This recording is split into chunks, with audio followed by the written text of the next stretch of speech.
On this cinematic edition of UTR, it's Steve the RV 2, the movie, where we wander into Woodland shores, cook campfire cuisine. Look, Jim has made fire.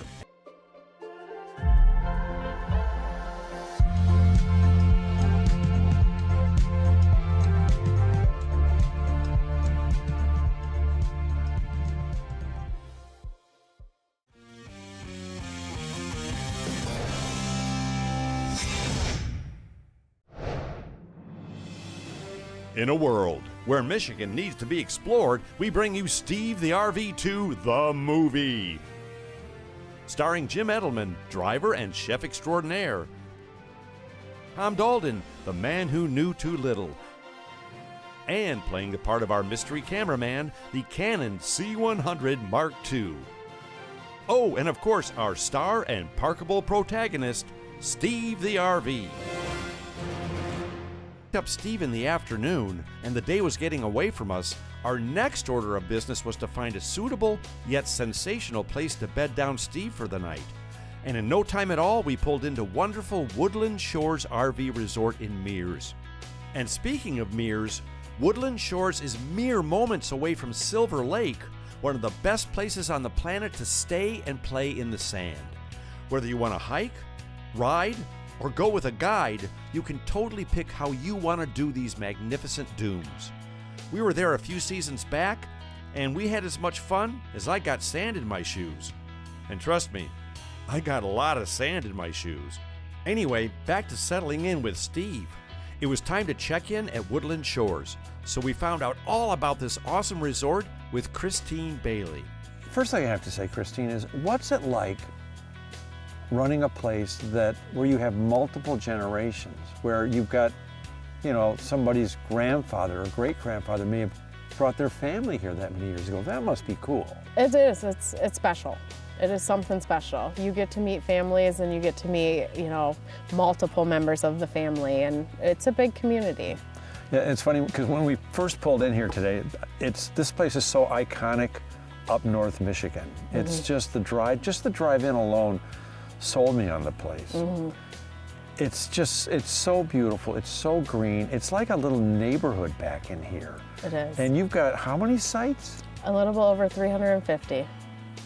It's like a small city. It is. It's beautiful. But yeah, everything here from the sites you've got, and you have, now explain, you've got regular sites and you have camping as well? We have nightly camping. They can come in, stay up to 14 days.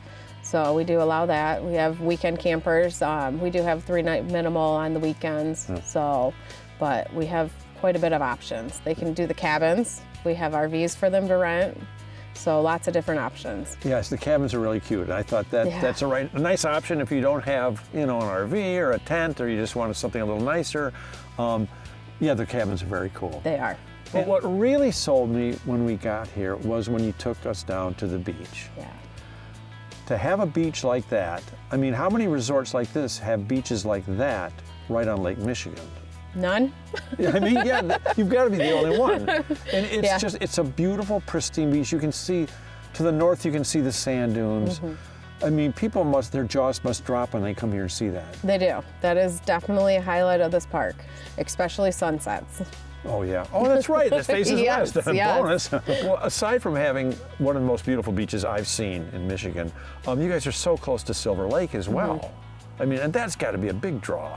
It is. It's nice because if people want to come up and if they're here for the sand dunes, we're only 3 miles away. So it's easy to get there. It's just one road. So we have that. But we also have Pentwater that's only 5 miles north. We featured Pentwater on the show, and I love that town. It's beautiful. Love that town. It's a great little resort town. Actually, any time of year, it's a great town to go to. But we even featured the local grocery store here, Hanson's Market, because you've got the Sausage King there. Oh, yeah. I made sausage with him. I mean, yeah, there's so many little hidden treasures in this area that people don't know about. There is. And that's another thing I love about RVing is you sort of park yourself in an area for like a week or so, and then you become a kind of like a quasi-local. Yeah. And you explore the area, and I don't know, and then you end up moving there. That's probably what's going to happen. But a lot of the time, yeah. Yep, quite a few people. So they'll end up moving up here. And I should mention, you guys are you're open from when to when? May 1st through November 1st. Oh, that's a pretty big season. It is. You get best of both. You get the summer and the fall. So. Yeah. Well, I'd like to talk more, but right about now, Jim's got to start making us a gourmet campfire feast. That sounds fun. Yeah. He's actually a pretty good cook. Well, with Steve's perfect place procured, we set up our stuff and commenced to relaxing. And as I sat there, deep in thought, well, as deep as I can go, I couldn't help but wonder if Jim had the right stuff to prepare a magnificent meal under the stars. It was just then that Chef Ordinaire, Chez Jim, emerged from Steve, looking determined and, dare I say, possessed. Not only did he have the right stuff, he brought all the right stuff to conjure up some pretty creative concoctions. And in the blink of an eye, Jim prepared copious amounts of caramelized campfire cuisine fit for, well, us. He chopped, mixed, and conjured up fantastic fixins that only a true campfire connoisseur could create. Not only did Jim bring it, he cooked it, served it up, and we savored every bite. Yep, this is living large. Nice job, Chez Jim. Whatever that means. Oh, and you'll never guess who drew the short straw when it came to cleaning up the large amount of mess we made. That's right, me. Well, with our first evening and meal under our belts, which of course we had to loosen, it was time to rejuvenate. So we said a good night and drifted off to dream about our next day's adventures. Here come the meat sweats. Good night, Jim. Good night, Tom. Good night, Steve. Good night, fellas.